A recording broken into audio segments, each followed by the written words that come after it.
तो स्वागत है आपका एक और नई वीडियो में। आशा करता हूँ सभी कुशल मंगल होंगे। तो दोस्तों, जैसे अभी दिवाली का फेस्टिव सीजन चल रहा है और जीएसटी 2.0 के लागू होने की वजह से जो नई कार्स हैं उन पे भी काफ़ी ज़्यादा प्राइस कट हो चुका है और दिवाली के भी साथ में ऑफर आ रहे हैं। तो नई गाड़ियों पे तो डिस्काउंट है ही, क्योंकि दिवाली की वजह से और जीएसटी की वजह से।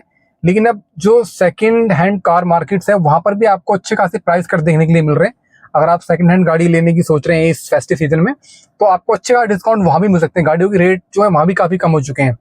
लेकिन दोस्तों देखो, फर्स्ट हैंड जो नई गाड़ी आप लेने जाते हो तो ज़्यादा दिमाग तो उतना लगाना नहीं पड़ता। आपको पता है कि आपको कौन सा ब्रांड की तरफ जाना है ना। तो वो सब चीज़ें थोड़ी सी क्लियर होती है हमें और रिस्क थोड़ा कम होता है गाड़ी में जो इश्यूज हैं उनको लेके। बट हाँ, अगर आप सेकंड हैंड गाड़ी लेने जा रहे हो तो वहां पर आपको हमेशा डाउट रहता है कि यार गाड़ी सही मिलेगी नहीं मिलेगी, इंजन कैसा होगा, गाड़ी की कंडीशन कैसी होगी, गाड़ी के टायर्स कैसे होंगे। तो ये सारे डाउट्स आपके मन में आने एक जाहिर सी बात है कि ये दिमाग में आते ही आते हैं। तो अगर कोई जानने वाला है, आपका कोई रिलेटिव है, फैमिली मेंबर है, उसकी गाड़ी अगर आप लोगे तो वहां तो फिर भी मैक्सिमम चांस है कि आपको गाड़ी बेटर मिल जाएगी। बट अगर आप कहीं ये जो डीलर बैठे होते हैं लोकल मार्केट में, इनके थ्रू गाड़ी कर लेते हो, या कुछ जो ऑनलाइन प्लेटफॉर्म्स हैं, स्पिनी वगैरह अगर मैं छोड़ दूं तो ओलेक्स वगैरह, वहाँ पे भी इश्यूज है गाड़ी की रिलायबिलिटी को लेकर और गाड़ी सही मिलेगी नहीं मिलेगी आपको। तो ये सब चीज़ों के लिए दिमाग में हमारे में डाउट रहता है। तो सही गाड़ी मिल पाना, सेकेंड हैंड गाड़ी वो भी सही मिल पाना, वो बहुत ही ज़्यादा है ना, एक मतलब ये लगा लो कि आप एक तरह का है ना बहुत बड़ा सरदर्द वाला काम है आपके लिए कि आपको एक सेकेंड हैंड गाड़ी चाहिए, कोई बजट नहीं है और अच्छी मिलनी चाहिए आपको, कि जिससे कि आपका जो उसके बाद का जो ऑनरशिप एक्सपीरियंस है वो खराब ना हो, पीसफुल और इंजॉयबल आपका एक ऑनरशिप एक्सपीरियंस रहना चाहिए आगे के लिए। तो ऐसे 10 पॉइंट मैं इस वीडियो में आपको बताऊंगा कि जिनको आपको जरूर से जरूर चेक करना चाहिए अगर आप सेकंड हैंड गाड़ी की तरफ जा रहे हैं। तो बने रहिए हमारे साथ, आज की वीडियो बहुत ज्यादा इन्फॉर्मेटिव होने वाली है जो कि आपको हेल्प करेगी सेकंड हैंड गाड़ी खरीदने के लिए।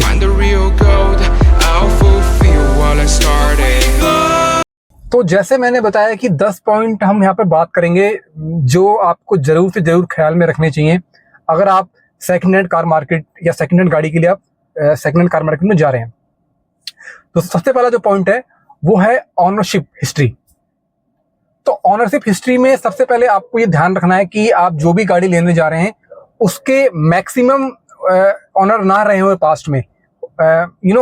जैसे आप अगर गाड़ी लेने जाते हो तो कई बार क्या होता है कि आप जब आरसी को आप ध्यान से चेक करोगे तो आरसी में सेकंड या थर्ड ओनर करके लिखा होता है। तो अगर गाड़ी में फर्स्ट ओनर लिखा हुआ दैट मीन्स आप डायरेक्टली उस बंदे से गाड़ी खरीद रहे हो जिसने गाड़ी वो ली थी, उससे पहले कोई उसका ऑनर नहीं था।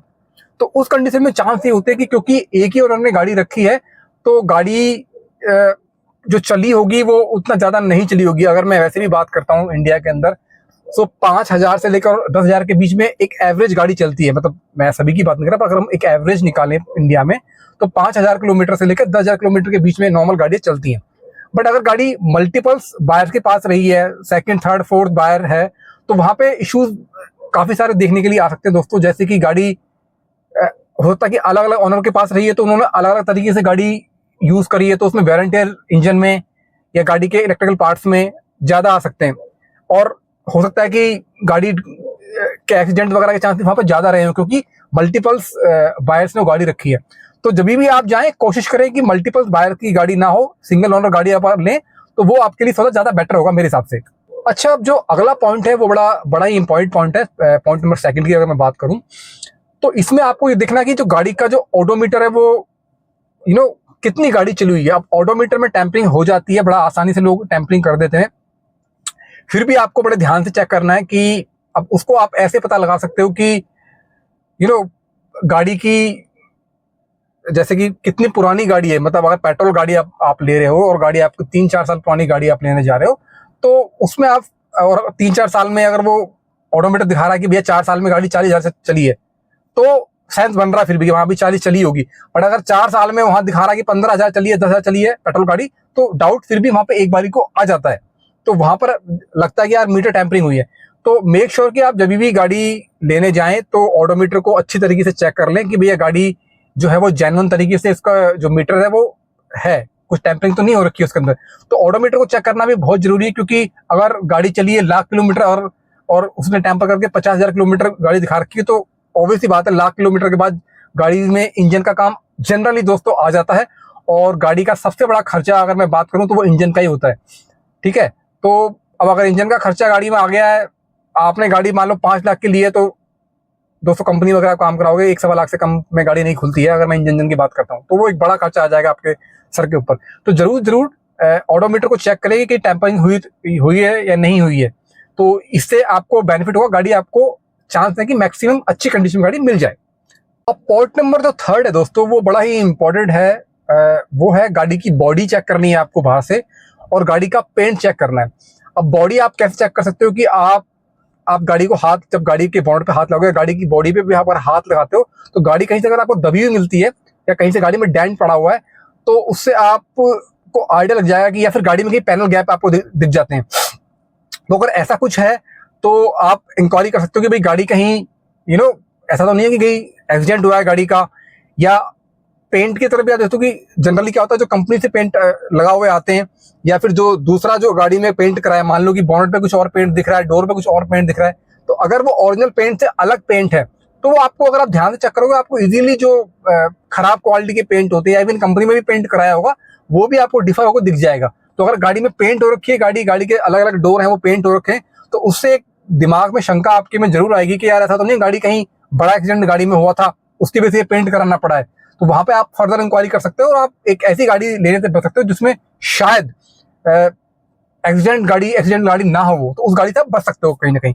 तो पेंट वगैरह गाड़ी का चेक कर लें, गाड़ी की बॉडी को अच्छे से चेक कर लें, पैनल गैप देख लें, गाड़ी में पैनल गैप तो नहीं है। अगर कहीं ज्यादा पैनल गैप हो रखे हैं तो उससे भी एक शंका मन में जरूर आ सकती है कि भैया कहीं गाड़ी ठुकी तो नहीं है पास्ट में। तो ये बहुत जरूरी पॉइंट है दोस्तों कि आप गाड़ी का पेंट अच्छी तरीके से चेक करें। और अब तो डिवाइस भी आ गई है छोटी छोटी, जिनसे गाड़ी के पेंट को आप आइडेंटिफाई कर सकते हो कि ये पेंट गाड़ी पेंटेड है कि नहीं है। तो थोड़ा बहुत खर्चा आपको जरूर करना पड़ेगा, बट उससे ये होगा कि आपको एक ऐसी गाड़ी मिल जाएगी जो आपको बाद में टेंशन नहीं देगी। तो अगर फोर्थ नंबर की तरफ मैं बढ़ता हूँ दोस्तों, तो फोर्थ नंबर भी बड़ा ही एक क्रूशियल पॉइंट यहाँ पे आ जाता है जब भी आप गाड़ी खरीदने जा रहे हो सेकंड हैंड, वो है गाड़ी के सस्पेंशन और गाड़ी के टायर्स। अब जैसे मैंने बताया कि इंजन का खर्चा तो खैर बड़ा होता ही है गाड़ी के अंदर, लेकिन दोस्तों टायर भी बहुत महंगे महंगे पड़ते हैं। अगर मैं बात करूं नॉर्मल, अगर फ्रॉन्क्स वगैरह के टायर आप लेने जाओगे, अपोलो के ही अगर आप लोगे, तो दोस्तों कम से कम 4,000 से लेकर आपको और 6,000 से 8,000 के बीच में टायर मिलते हैं अच्छी क्वालिटी के। तो मिनिमम आप 4,000 तो पकड़ से 4,000 का तो आपको टायर डलना है। तो 4 टायर का कॉस्ट आपका 16-17,000 रुपए के आसपास आ जाता है। तो आपने 5 लाख की गाड़ी ली है और 16-17,000 रुपए आपके वहां लग जाने बेफालतू में, तो वो भी एक देखने वाली चीज है। तो टायर को आप जरूर देख लें, जब गाड़ी खड़ी है आराम से आप देख लेंगे जो गाड़ी के टायर के थ्रेड है वो ज्यादा घिसे हुए तो नहीं है, वो आपको देख के ही पता लग जाएगा। अगर ज्यादा घिसे हुए तो आपको वहां पर आइडिया लग जाएगा। और अगर ऑनर ये बोल रहा है कि भाई मैंने चेंज करवाए हैं, तो एक बार ऑनर से बिल जरूर मांगेंगे, आपने गाड़ी के टायर चेंज करवाए, तो जरूर आपके पास उसका बिल होगा। तो बिल से भी आपको ये पता लग जाएगा कि हाँ कि ये टायर कितने पुराने या कितने दिन पहले ऑनर ने लगवाए थे। तो ये कुछ 2-3 चीजें आप अगर ध्यान रखोगे तो आपको ये जो बड़ा खर्चा है ये आपको नहीं झेलना पड़ेगा गाड़ी लेने के बाद।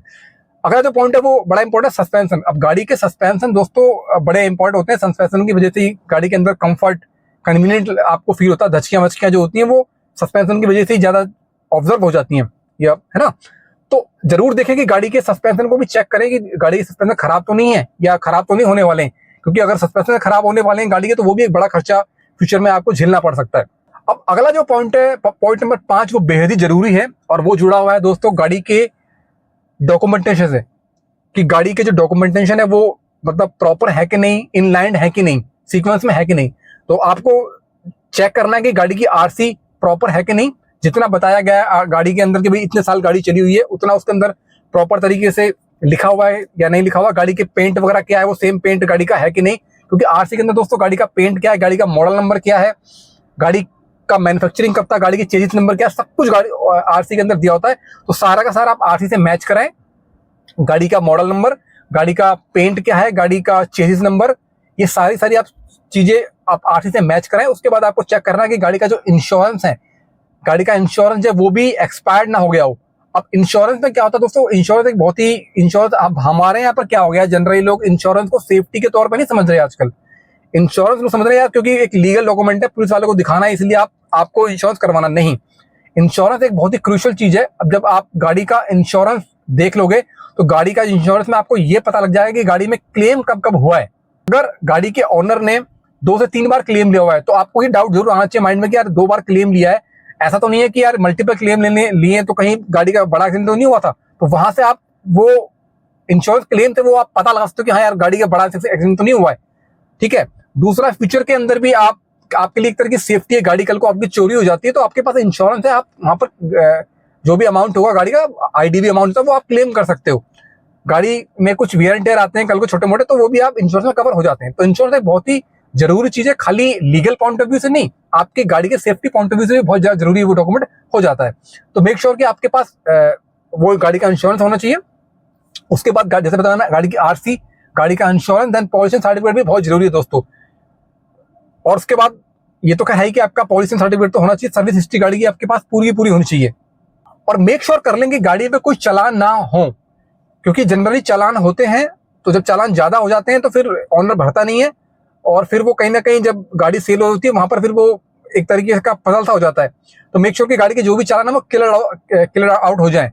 मैंने भी जब अपनी स्विफ्ट बेची थी तो मेरी गाड़ी पे भी 20,000 के चालान थे और मैंने वो सारे पे किए थे, उसके बाद ही गाड़ी सेल हो पाई थी। तो वो तो खैर आपको पता लग ही जाएगा, पर फिर भी ये 3 से 4 चीजें आप चेक कर लें, गाड़ी की आरसी, गाड़ी का insurance, pollution certificate, service history जरूर चेक करवा लें गाड़ी की, जैसे मैंने बताया, एंड देन लास्ट में चालान। तो ये 5 चीजें आपको जरूर से जरूर चेक कर रहे हैं दोस्तों, जब भी आप गाड़ी को पुरानी गाड़ी आप लेने जा रहे हैं। अब छठा नंबर का जो पॉइंट है वो दोस्तों गाड़ी का इंजन। अब गाड़ी का इंजन देखो, सारी चीजें एक तरफ और गाड़ी का इंजन एक तरफ। गाड़ी का इंजन गाड़ी की का हार्ट माना जाता है, और सारी चीजें आप इलेक्ट्रिकल पार्ट्स हो गए गाड़ी के, प्लास्टिक पार्ट्स हो गए गाड़ी के, ये सारी चीजें फिर भी आप एक बार को चेंज करा लोगे, एक मॉडरेट या एक कम अमाउंट में चेंज हो जाती हैं।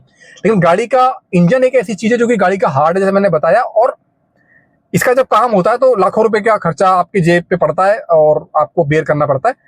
तो गाड़ी का इंजन आप जरूर अच्छी तरीके से गाड़ी का इंजन चेक करा लें। मेक श्योर की गाड़ी जितनी आपको ऑनर बता रहा है उतनी ही गाड़ी चली होनी चाहिए, ज्यादा गाड़ी ना चली हो तो उससे क्या होता है कि इंजन के वेयर टेयर बढ़ जाते हैं, ज्यादा गाड़ी जब चलती है तो गाड़ी अगर कम चली होगी तो गाड़ी इंजन के जो वेयर टेयर है वो कम होंगे, इंजन जल्दी काम नहीं मांगेगा आपसे।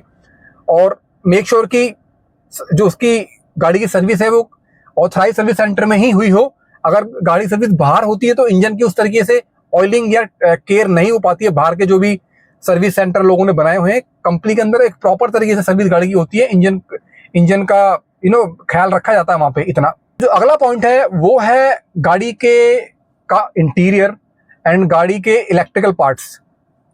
अब इलेक्ट्रिकल पार्ट्स में आप चेक कर लेंगे गाड़ी में अगर पुश स्टार्ट स्टॉप का फंक्शन तो वो प्रॉपर काम कर रहा नहीं कर रहा, गाड़ी का एसी प्रॉपर काम कर रहा नहीं कर रहा, इंफोटेनमेंट सिस्टम काम कर रहा नहीं कर रहा अच्छी तरीके से, गाड़ी के जो अगर कुछ कंट्रोल्स है स्टीयरिंग पे तो वो अच्छी तरीके से काम कर रहे नहीं कर रहे, गाड़ी की एम्बिएंट जो लाइटिंग वाइटिंग वगैरह है, कैबिन लाइटें वगैरह है ना, ये सारे के पावर विंडोज हैं, ये सारी की सारी अच्छी तरीके से काम कर रही नहीं कर रही, गाड़ी की जो हेडलाइट्स है, बैक लाइट्स है गाड़ी की ORVMs हैं, तो ये सारे जो इलेक्ट्रिकल पार्ट्स हैं गाड़ी के वो अच्छी तरीके से काम कर रहे नहीं कर रहे हैं, ये भी चेक करना दोस्तों बहुत ही ज्यादा जरूरी हो जाता है जब आप एक पुरानी गाड़ी लेने के लिए जा रहे हैं। अदरवाइज इसमें भी खर्चा करना पड़ेगा आपको आगे जाके। अब अगर मैं अगले पॉइंट की बात करता हूं तो वो है टेस्ट ड्राइव।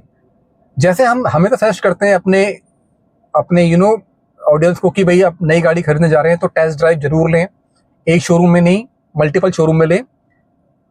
3-4 किलोमीटर से कुछ नहीं होता, कम से कम 10-12-15 किलोमीटर की टेस्ट ड्राइव लें। तो ये सेम चीज आपको जब आप सेकंड हैंड गाड़ी लेने जा रहे हो वहां भी आपको फॉलो करनी है। मेक श्योर कि आप गाड़ी की अच्छी खासी टेस्ट ड्राइव लें, सिटी में भी टेस्ट ड्राइव लें, हाईवे पे टेस्ट ड्राइव लें गाड़ी की, जिससे आपको गाड़ी की परफॉर्मेंस का पता लग जाएगा, गाड़ी सिटी में कैसे चल रही है, ये गाड़ी हाईवे पे कैसे चल रही है। अलग अलग कंडीशन में गाड़ी की टेस्ट ड्राइव लें, और जब तक आप पूरा सेटिस्फाइड ना हो जाए गाड़ी की गाड़ी को चलाने के बाद टेस्ट ड्राइव तब तक गाड़ी को फाइनलाइज ना करें। तो अगला जो पॉइंट है वो जैसे मैंने आपको डॉक्यूमेंटेशन वाले पार्ट में बताया कि वो है इंश्योरेंस की क्लेम हिस्ट्री आपको जरूर चेक करनी, जैसे मैंने पहले बताया। तो उस जितनी बार क्लेम लिया होगा उस क्लेम से आपको ये पता लग जाएगा कि गाड़ी में प्रीवियसली कोई बड़ा खर्चा आया था, किसकी वजह से आया था, वो किसी बड़े एक्सीडेंट की वजह से आया था। और अगर आप ये ट्रैक कर लेंगे तो आप एक एक्सीडेंटल गाड़ी से बच पाएंगे। दूसरा, इंश्योरेंस अगर नहीं लिया है या कम लिया हुआ है ऑनर ने, तो जब आप नेक्स्ट टाइम इंश्योरेंस कराने जाओगे तो आपको नो क्लेम बोनस मिल जाता है, जिससे आपका इंश्योरेंस का अमाउंट आने वाला वो थोड़ा कम पड़ जाता है कंपैरेटिवली। अगर आपने मान लो कि आपकी गाड़ी चलती आ रही है, आपने लास्ट ईयर कराया था, इस साल कोई भी आपने क्लेम नहीं लिया है, तो आपको 20-25% नए अमाउंट पे नो क्लेम बोनस मिल जाता है, जिससे आपका नया इंश्योरेंस कम में पड़ जाता है आपको। तो ये तो एक फैक्टर हो गया। दूसरा फैक्टर हो गया कि आप एक एक्सीडेंटल गाड़ी से बच सकते हो उस कंडीशन में। तो जरूर आप इंश्योरेंस की क्लेम हिस्ट्री को चेक कर लें। अब आगे बढ़ने से पहले दोस्तों, I would request you please subscribe my channel, like my video, bell icon को प्रेस कर लें जिससे सबसे पहले आपको वीडियो का नोटिफिकेशन मिल जाए। वीडियो पे कमेंट करें, दोस्तों के साथ शेयर करें जिससे वो भी इस तरह की इन्फॉर्मेशन का लाभ उठा सकें। तो अब जो लास्ट पॉइंट है दोस्तों वो है जो कि इन सबसे ज़्यादा इंपॉर्टेंट मेरे हिसाब से हो जाता है, वो हो जाता है एक एक्सपर्ट ओपिनियन।